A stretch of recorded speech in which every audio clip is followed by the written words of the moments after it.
Organized, and the presenters have just been really remarkable in sharing important information.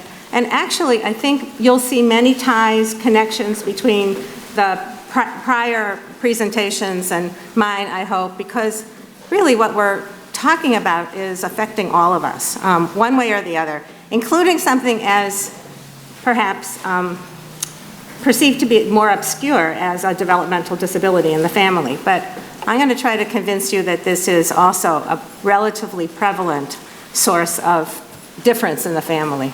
And I also want to say that, not loud enough, I'm too short is what I am. That I know. I also want to say that what Carol said, same back to her.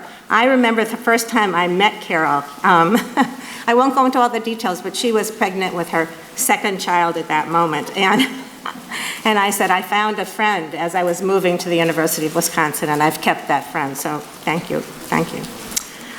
So today, I'm not going to be really focusing on the person who has the diagnosis of having a developmental disability, but on the parents in those families, and particularly about the mothers. And I can tell you why we focus on mothers, and forgive me for the fathers in these families, because they are affected as well, and the siblings, but today, with this period of time, I'll be focusing on mothers because they tend to be the family member with the most responsibility for a family member with developmental disability. More to come, though. So because of our focus on developmental disabilities, I'm going to start by defining developmental disabilities for you, because it's actually a complicated and ever-changing definition. This is the definition from the Centers for Disease Control and Prevention. That a developmental disability is an impairment in physical functioning, learning, language, or behavior. And most developmental disabilities begin even before a baby is born. Some occur in childhood because of injuries or infections or other factors. And I list there on the screen examples of developmental disabilities that are more well-known. But there are hundreds of causes of developmental disabilities. Many of them are rare. Some families never know what the cause is of their son or daughter's disability, and they're difficult to diagnose.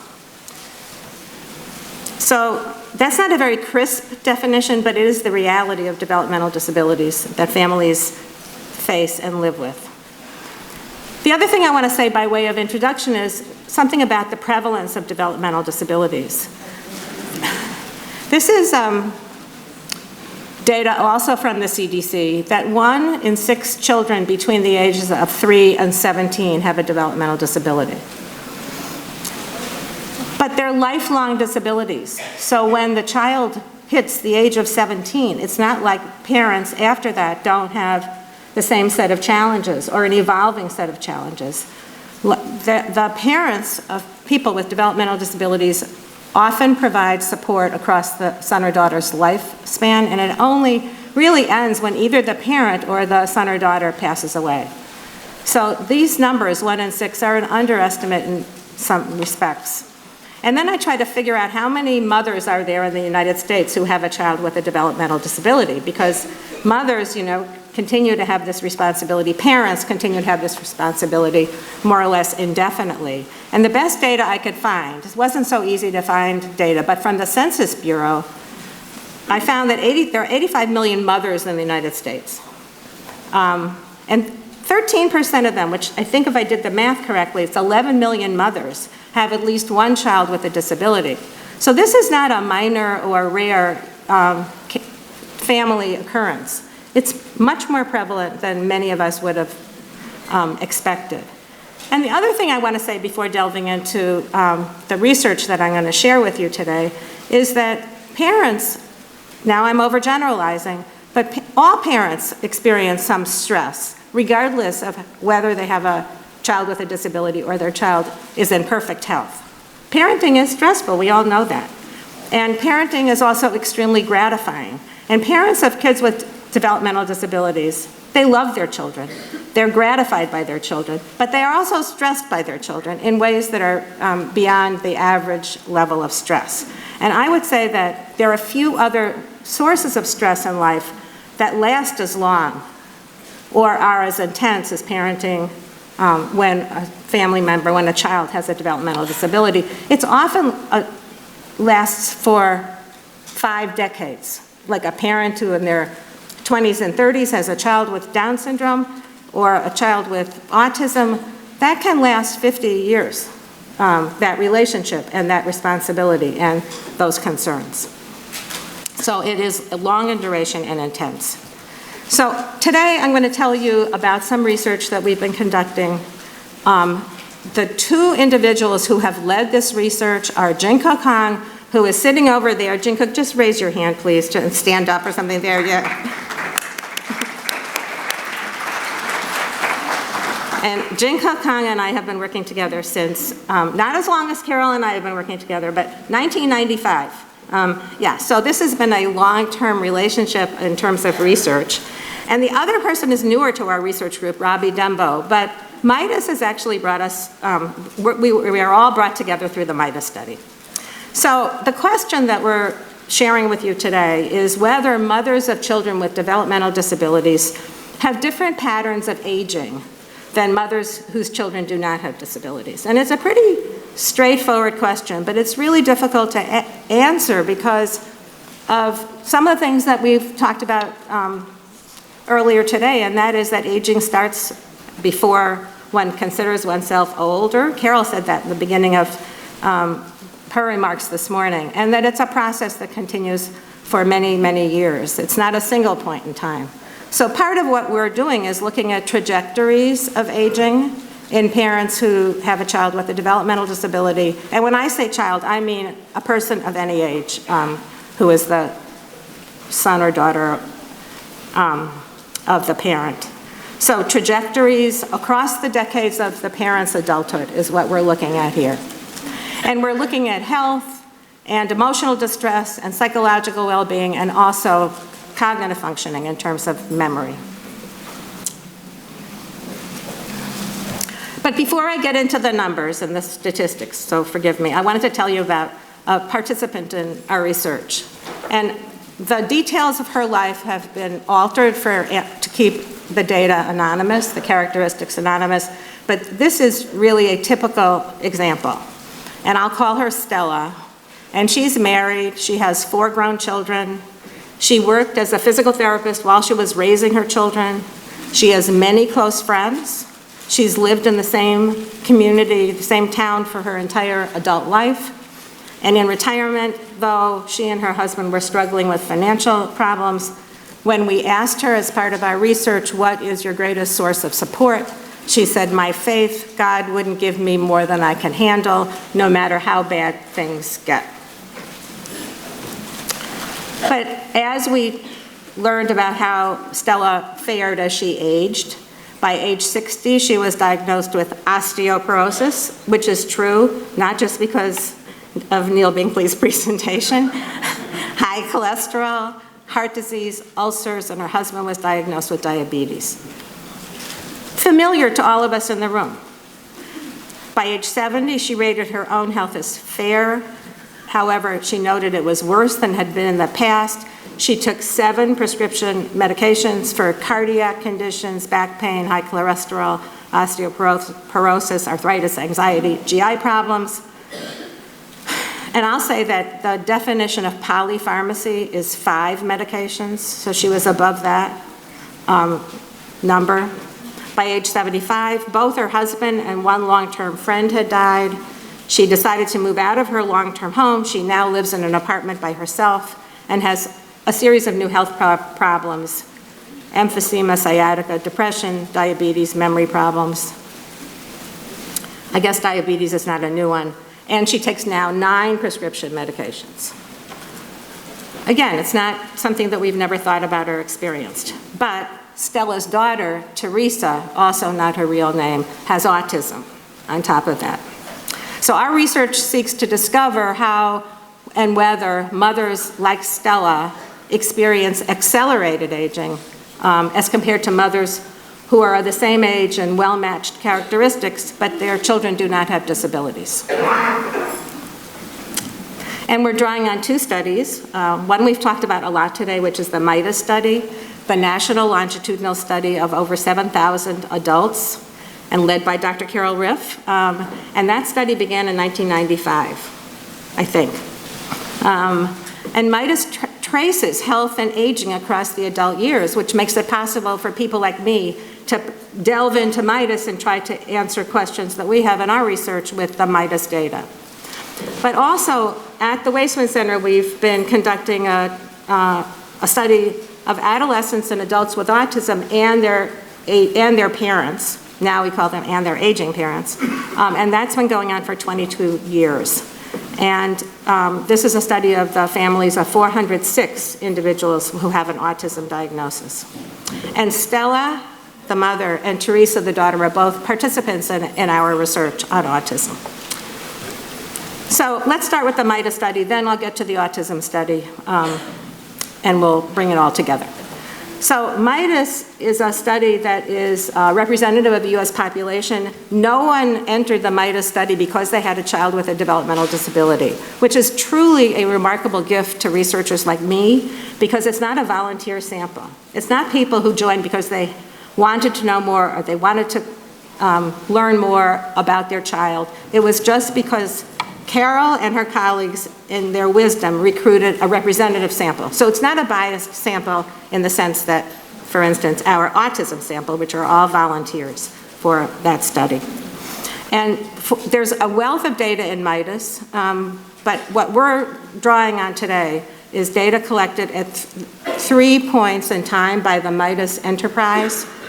1995 to 1996, when the participants were between the ages of 25 and 74, and then about 10 years later, when the participants were about 10 years older, and then most recently in 2013 to 2014, when the MIDAS participants were between the ages of 40 and over 90.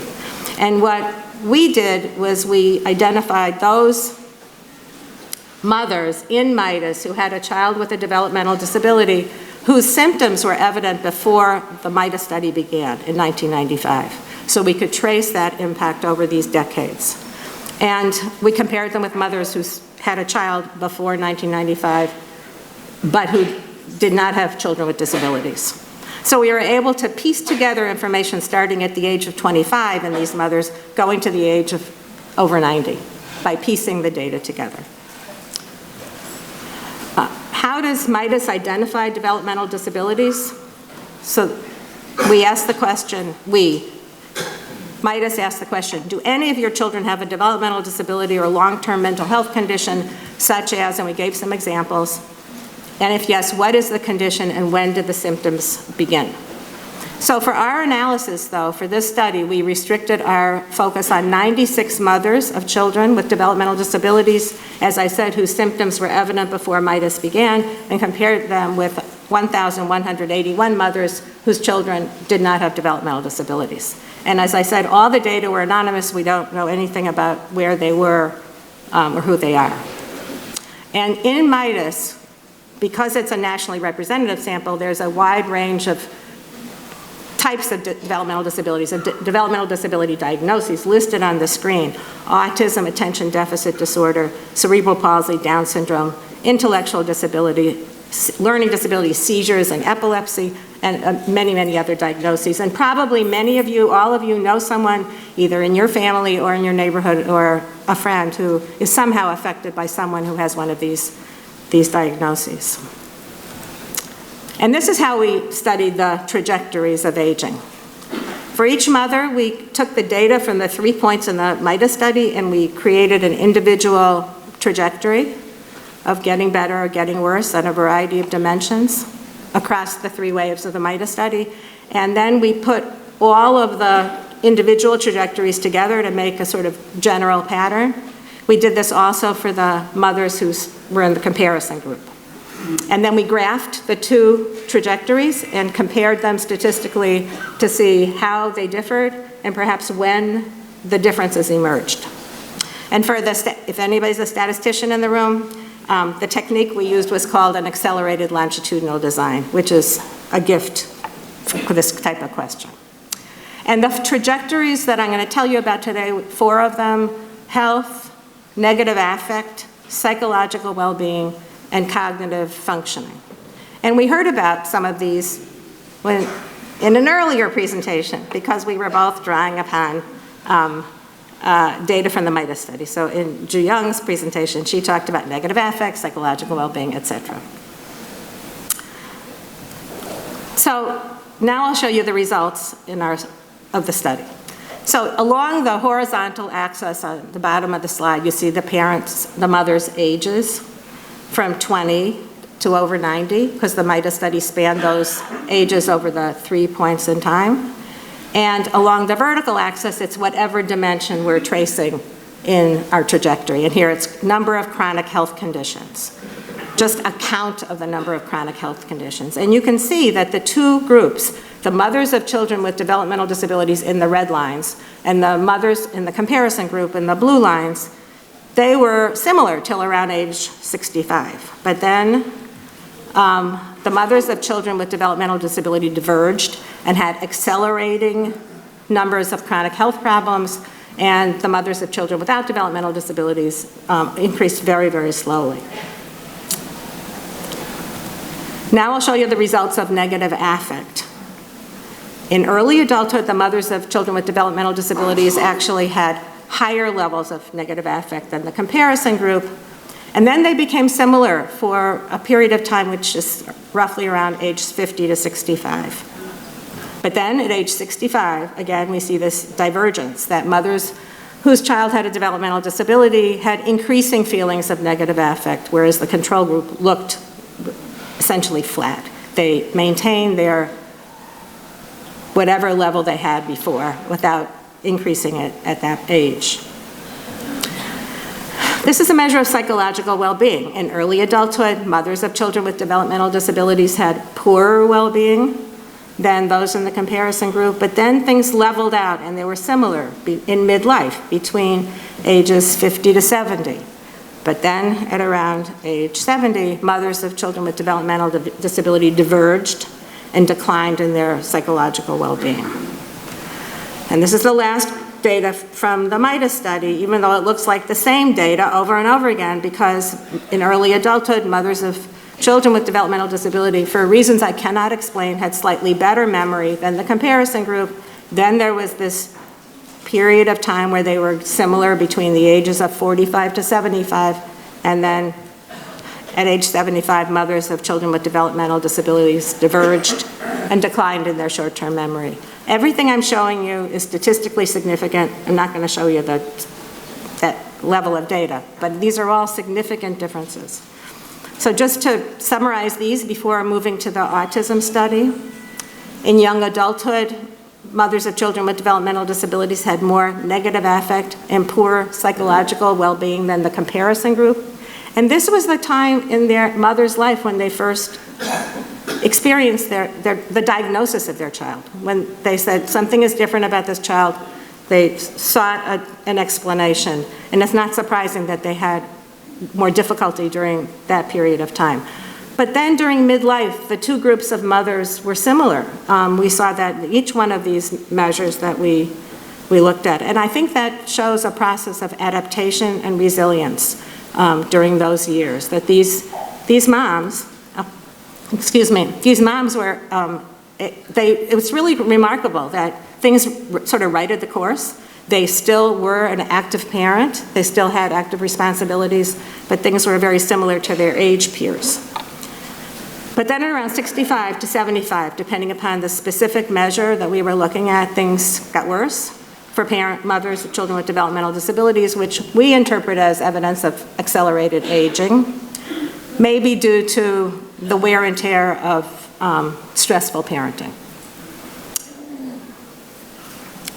So there are strengths and limitations of the MIDA study. It is almost perfect, but the strengths are nationally representative data.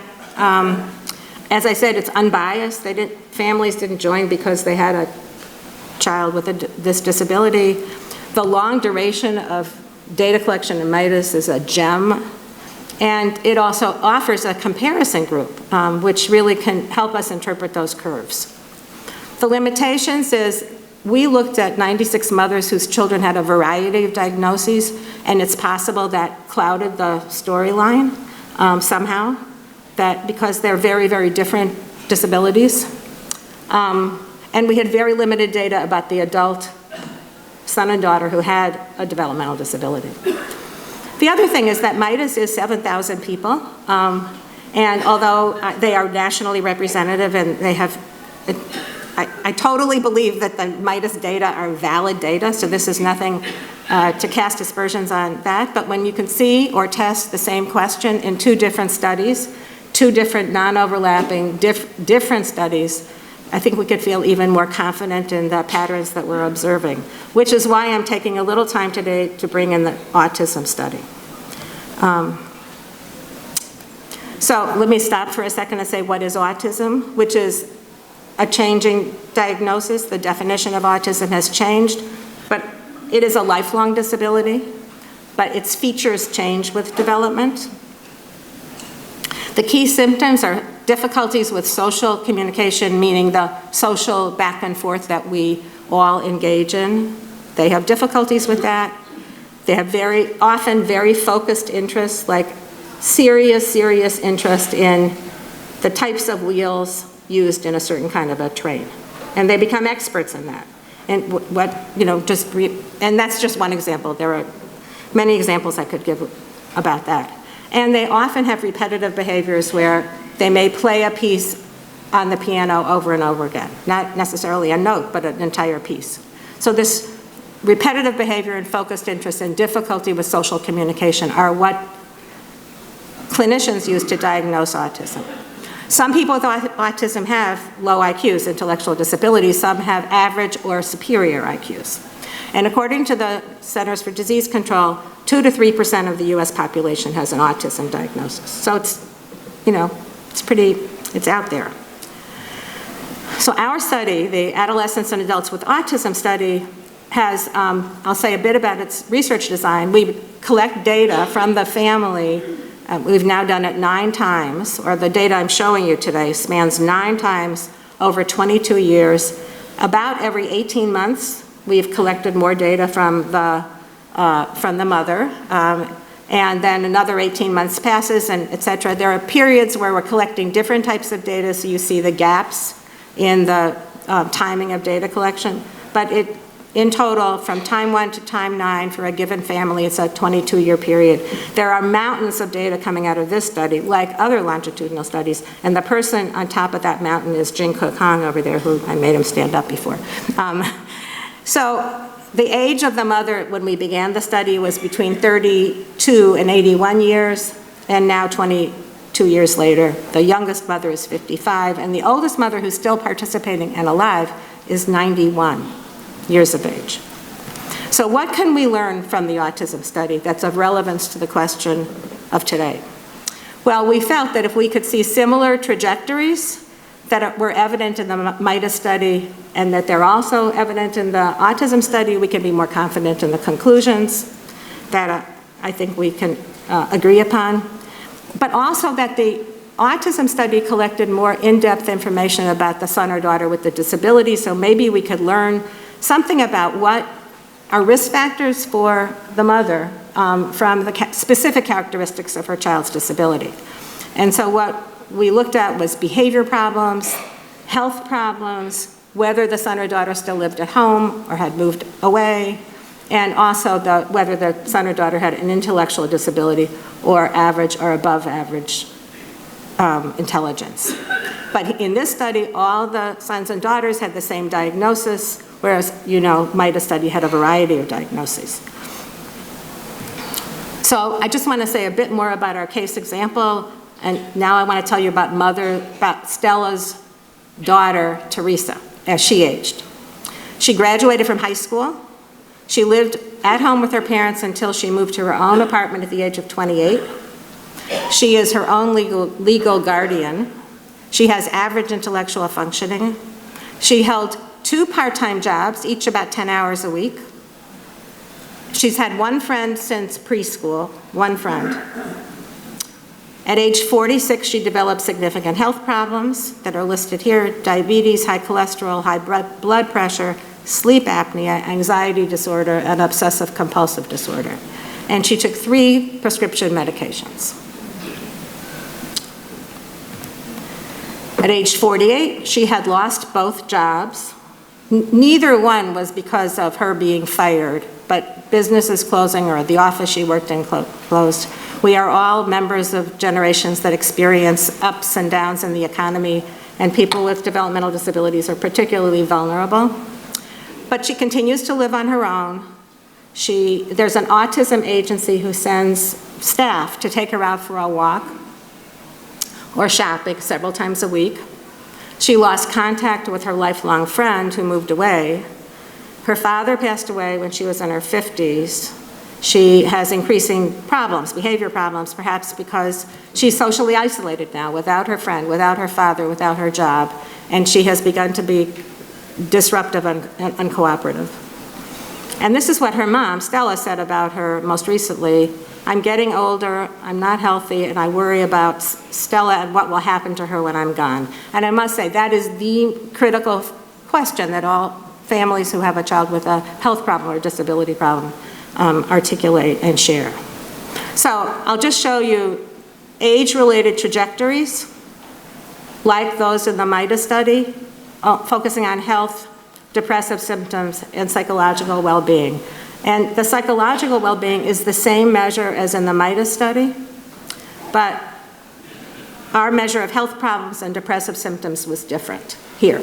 But in some ways we felt if you have sort of different measures of the same general domain and they show the same general pattern, then that's a strength, because it's not just the particular questions that were asked, but rather the sum total of health problems or depressive symptoms, as well as psychological well-being. So this is what we found. On the left, I'm showing you the MIDAS data again, and on the right, the autism data on health problems. And what you see is that around the same age, you see that inflection after a period of stability. So midlife, a period of stability, an increase in chronic health conditions or health symptoms at around between 65 and 75 in these mothers. And as I said, we have some data about the child with a disability, and what we found in this analysis was that worse child behavior problems and continued residence with the parent were predictive of worsening health in the mother. So here is psychological distress. Negative affect measured in MIDAS, depressive symptoms measured in the autism study, and what we see is, again, an increase in psychological distress at around the same age. 65 to 75 is where this begins.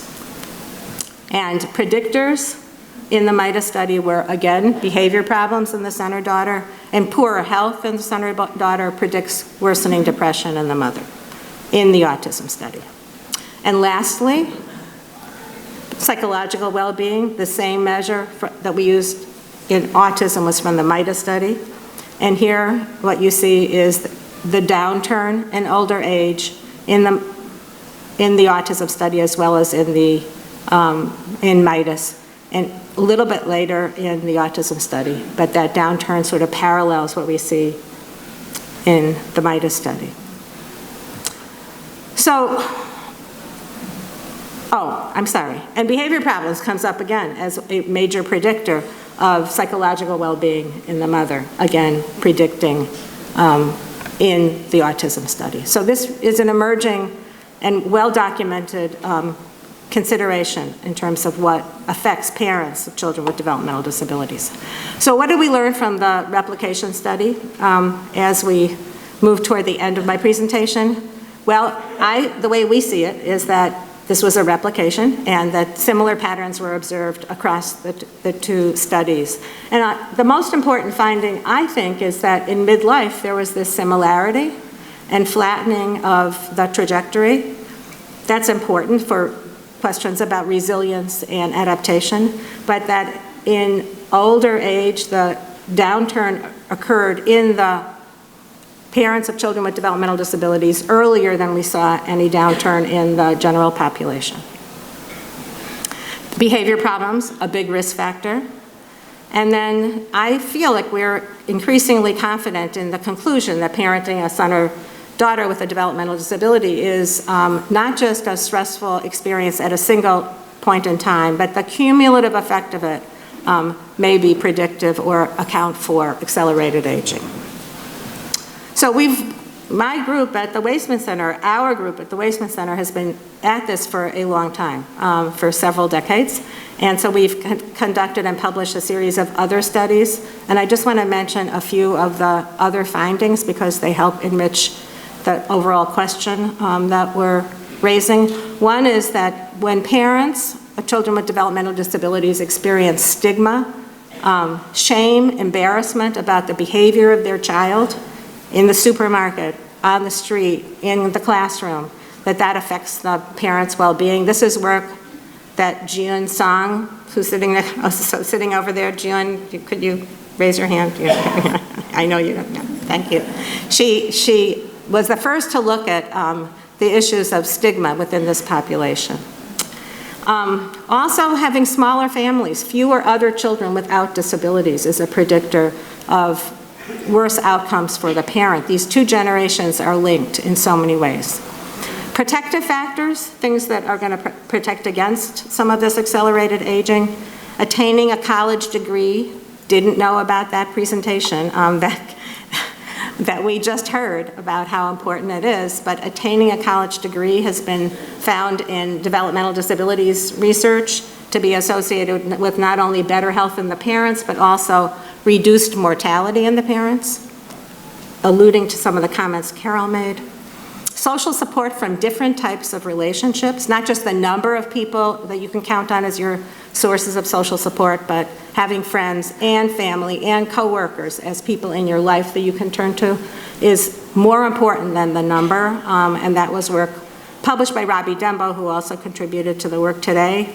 And then going back to Jinka Hong's dissertation, but I have to mention it, that when parents of children with disabilities have multiple roles in life, that they work, they're workers, they're volunteers, and they have spouses, and in other studies we've seen more children, that's protective of them. It's not stressful for them, it's protective of their own well-being, to be engaged in their communities, to hold multiple roles. It's protective against depression.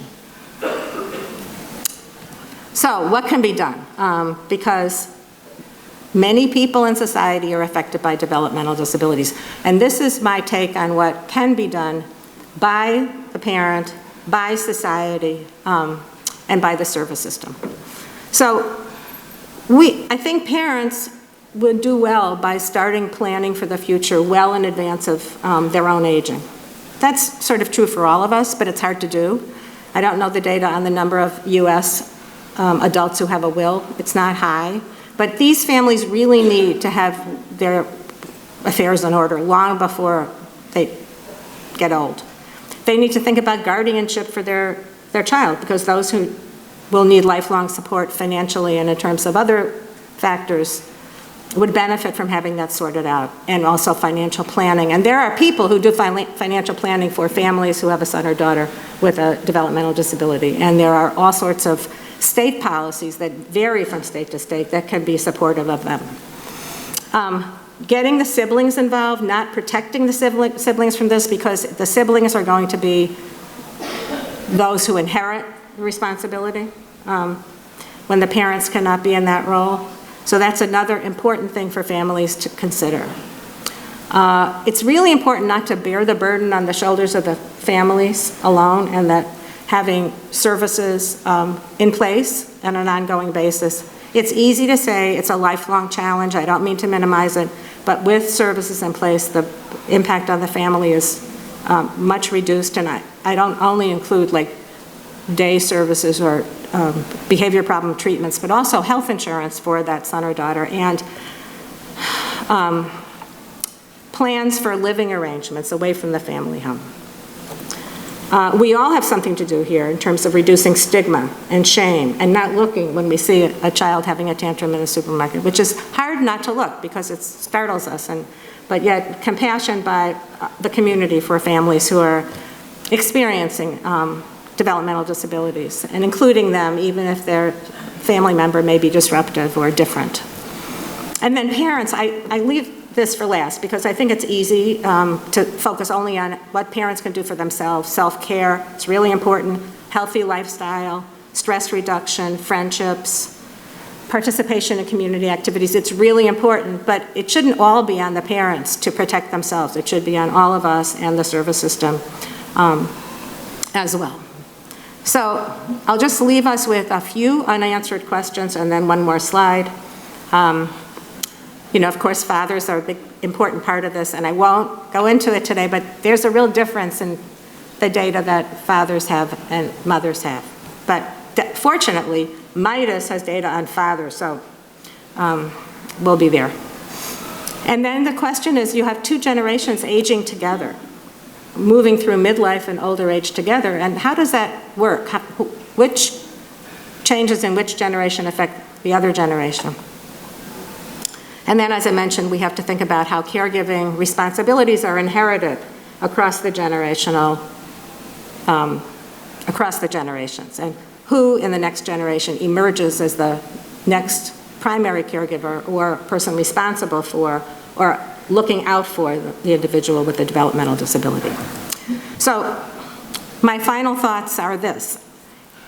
Were it not for the efforts of family members, the cost to society would be enormous of caring for and supporting a person with a developmental disability. So there's an urgent need on all of us to buttress the impacts of these decades of caregiving for the families as they age. And here are a few acknowledgments. I won't read them all, but we have deep thanks to the participants in the studies because it is really their studies along with our study because they are the main drivers of our ability to ask and answer these types of questions. Jinka Kong, Robbie Dembo, and Leanne Smith DeWalter, the co-authors of the particular data that I showed today.